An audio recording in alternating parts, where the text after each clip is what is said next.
What's up YouTube, Zero here, and today I'm going to show you an amazing early game Lune build in Expedition 33.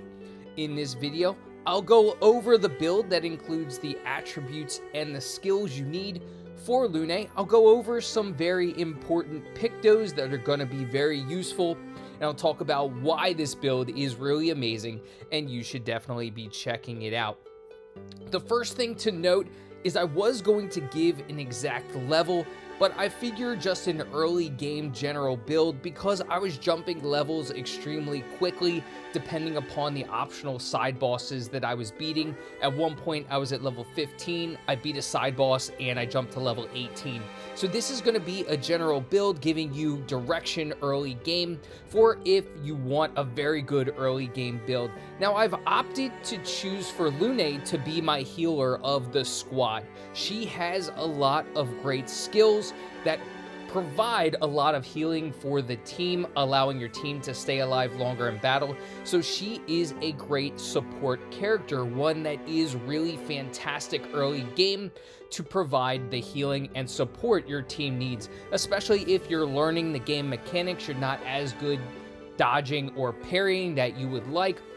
Especially like me, sometimes I have those moments where I just don't time dodging or parrying appropriately, so a healer is very welcome, and Lune fits that bill amazing. But before I get into it, I do want to say if you do enjoy this video, feel free to give it a thumbs up and hit that subscribe button for more Expedition 33 content. I do a bunch of other video games, so definitely check those out as well. Thank you so much in advance for doing so. It does really help out me and my channel. So without further ado, let's talk about the build.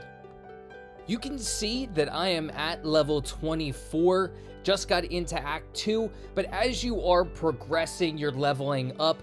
This is a good base for what you should invest in skill-wise, and then when I'm talking about the attribute points, same thing. But first, let's start off with a basic attack, Immolation. This is going to deal low single target fire damage and apply 3 burn. This is going to be really nice because it actually sets up Mael very nicely, and it can get Mael into her virtuose stance a little bit earlier. So I do like this for several reasons. Burns targets, deals a little bit of damage, and can help set up Mael. Next, Revitalization. This is going to be able to heal the party by 40 to 60% health. That's going to be nice to keeping your team alive if you are taking hits. Next is going to be Healing Light. It heals the targeted ally by 30 to 50%, so you're only healing one ally with this skill. Revitalization heals the entire party, but Healing Light is going to be nice, again, if one party member is taking a lot of damage. It also is less AP than Revitalization, but you can heal up one of your team members. Next is going to be Rebirth. Revives an ally with 30 to 70% health and 2 additional AP. This is going to be nice if an ally fainted for whatever reason. There are actually a lot of side quest bosses that are going to one-shot some of your allies. So Rebirth is going to be nice to reviving them in those critical moments against those really tough opponents. So I love Rebirth. It's great, especially early game, when you may have stumbled upon an optional boss that one-shots your allies. Rebirth is going to help you stay in that battle longer.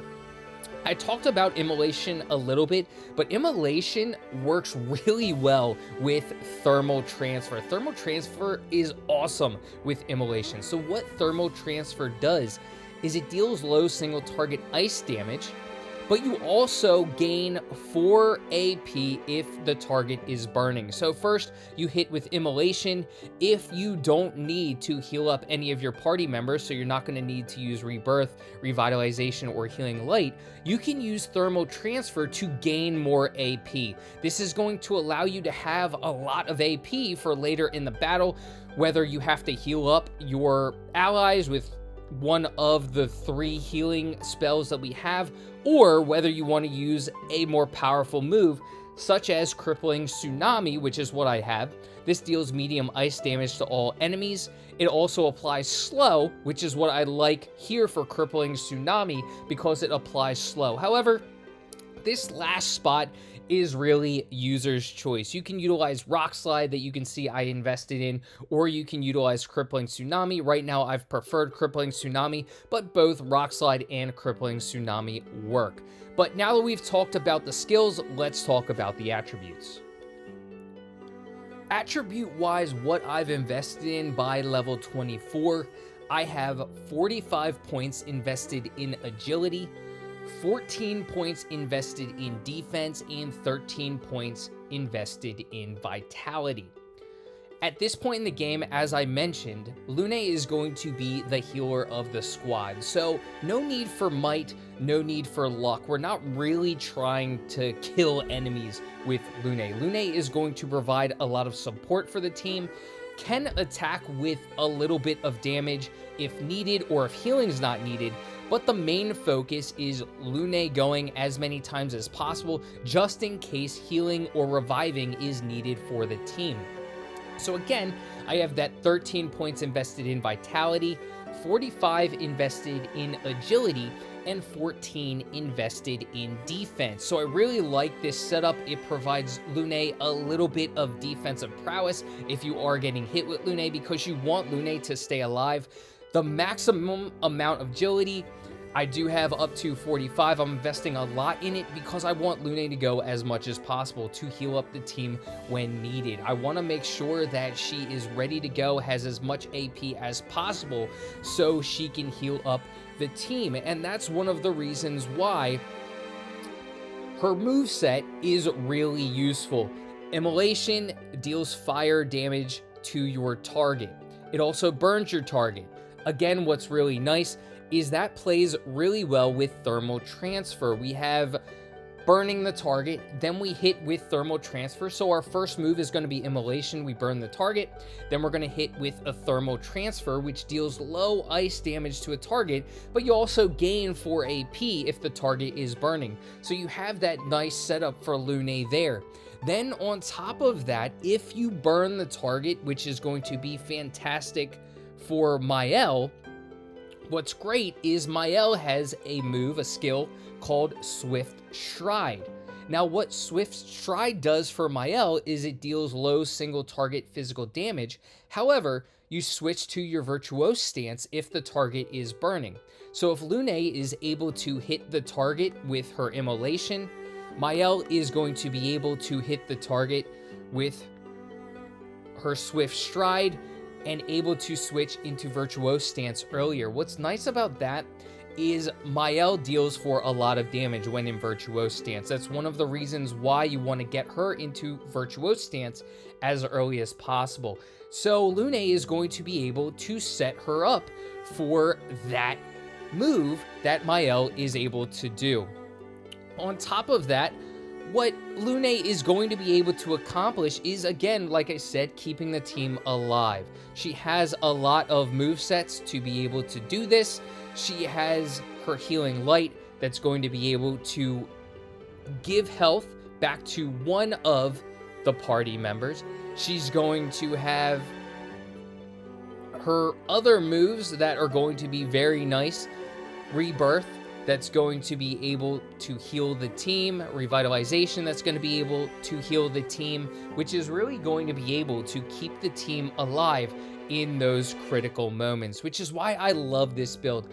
Lune is really set up to be a great healer early on, and so that's why I love this setup for Lune. She is a phenomenal healer. She does a lot in terms of supporting the team, healing the team up, but also setting the team up. Now that last spot really is up to you which one you want to do. You can utilize Rock Slide. I did use Rock Slide for a little while. It deals medium single target earth damage. 2 hits can also break, or you can go with Crippling Tsunami. I found more of a use for Crippling Tsunami because what it does, it applies slow to your enemies. So it's going to make sure your enemies are slowed down. You're going to be able to move a little bit more. So I like Crippling Tsunami a little bit better, but Rock Slide is also a good move. It can break opponents, which is nice as well. It's also earth damage.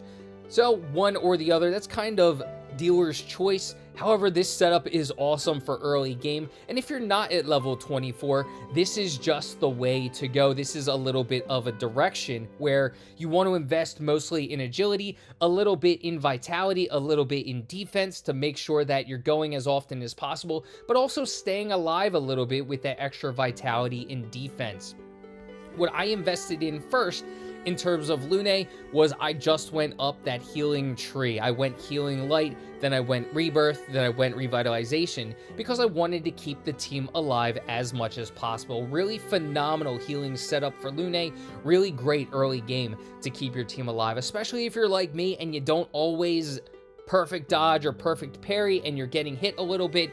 You have enemies, again, side bosses that can one-shot, so being able to revive allies is going to be phenomenal. I know one of the main story boss battles, Francois, that deals a ton of damage, an insanely powerful ice attack that one-shots if you are unable to dodge or parry. Rebirth is going to be phenomenal for that. So you're going to see, I am showing that clip, how Rebirth was able to save my team. So I absolutely love this build for Lune, but let me know in the comments section what you think of this build. And I do want to talk briefly about the weapon that Lune has. Now, of course, at this point in the game, you're not going to have all of the weapons unlocked, and depending upon which way you go, may be what weapons you are able to unlock. But what I have is Poterium.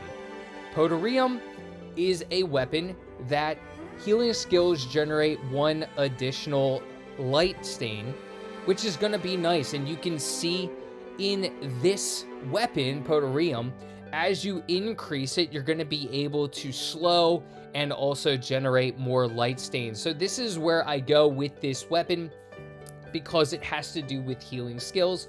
So for Lune, this is going to be a really nice weapon to have, a really great weapon, especially early on. Definitely has a lot of power, also deals ice damage, which is kind of the theme of Lune when we are attacking, is dealing more ice damage than anything.